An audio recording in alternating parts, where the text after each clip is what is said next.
আসসালামু আলাইকুম। হ্যালো বন্ধুরা, কেমন আছেন সবাই? আশা করি সবাই ভালো আছেন। আল্লাহর রহমতে আপনাকে দোয়ায় আমিও ভালো আছি ইনশাল্লাহ।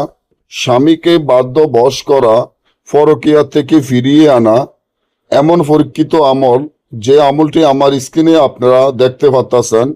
এমন যদি হয় আপনার স্বামী পরকীয়া করে, আপনাকে কোনো পাত্তা দেয় না, আপনার কোনো কথাবার্তা শুনতে পারে না, আপনাকে দেখলে সবসময় খারাপ আচরণ ব্যবহার করে, আপনি চান আপনার স্বামীকে সারা জীবনের জন্য বাধ্য বশ করার জন্য, তাহলে এখনই আমার এই চ্যানেলটি সাবস্ক্রাইব করেন, লাইক করেন, আপনাদের বন্ধুদের সাথে ফেসবুকে শেয়ার করবেন। এই ধরনের ভিডিওগুলো আমরা নিয়মিত দিয়ে থাকি।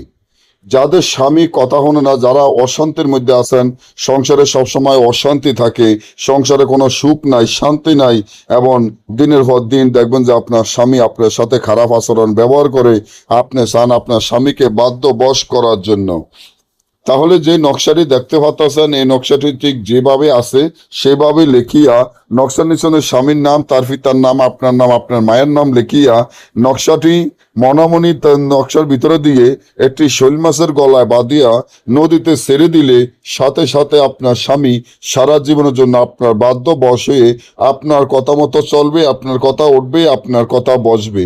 আর যদি না বোঝেন বা আমাদের থেকে এই কাজগুলো গ্যারান্টি সহকারে করে আনিতে চান, স্ক্রিনে দেওয়া নম্বরে যোগাযোগ করবেন। সকলে ভালো থাকবেন। আল্লাহ হাফিজ।